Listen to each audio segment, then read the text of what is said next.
Each of these students here at Rutgers University is from a multiracial background. As we learn more about the psychological development of multiracial individuals, we're finding that their life experiences are quite different from those of minorities who are monoracial. Actually, more than once, when I've been dating someone and they'll be like, you know, I've never dated a black man, but I don't think you count. And I'll be like, okay.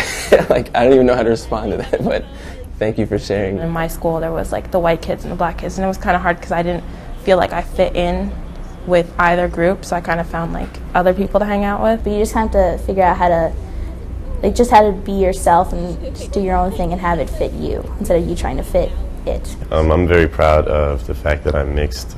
Growing up, you know, I was blessed to have both my parents in my life, and they raised me to not deny either side, I guess. And they raised me to say, hey, you know, you're mixed, this is what you are, don't let anybody else tell you something that you don't want to be. But they still gave me the freedom, I guess, to choose how I wanted to identify. Social psychologist Diana Sanchez is herself multiracial. People aren't speaking for multiracial people. There's so little research that has been conducted on multiracial identity, multiracial experiences. We found something like around 20 studies that were conducted on quantitative studies of multiracial identity. That's nothing. Some research, including Sanchez's, involves quantitative measures. Hi.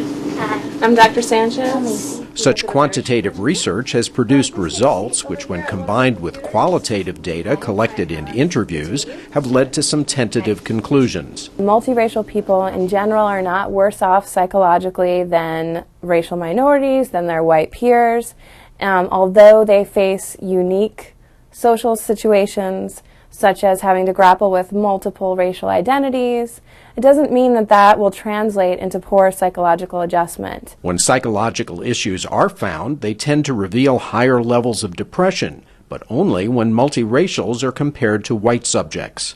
Not all people who are multiracial experience those difficulties. They vary to the degree that they encounter social rejection or have difficulty coming to terms with their multiracial identity. But multiracial people do generally face obstacles. Specifically, they face things like feeling like a dual minority. That is, say you're Latino white. That's your biracial background.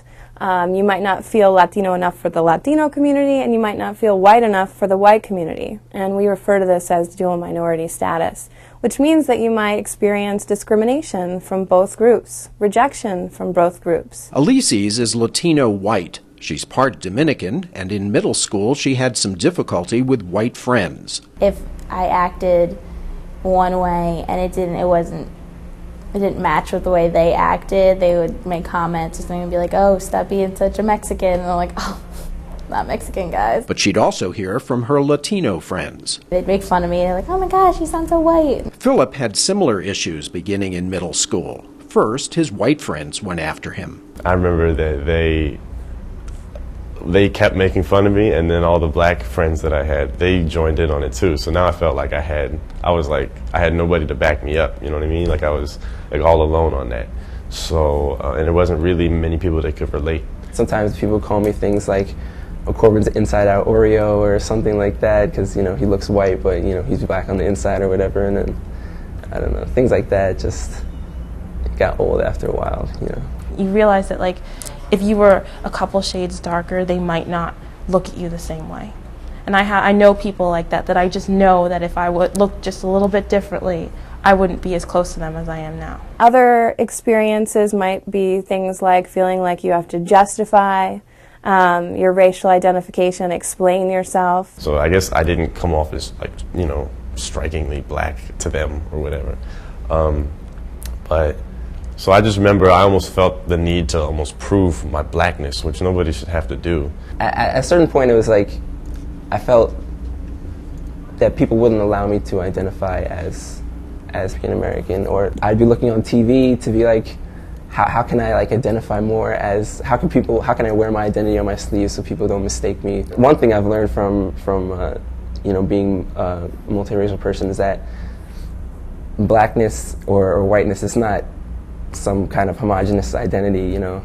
It's not something like you can wear like a certain brand of jeans and then, oh, you're black. In addition to dual minority status, often multiracial people face forced choice dilemmas, in which if you are, say, black and white, you might feel compelled or forced to identify by your peers, by your family members, as black. My father, he sort of was worried that I wouldn't have a lot of black friends because I went to a very white elementary school.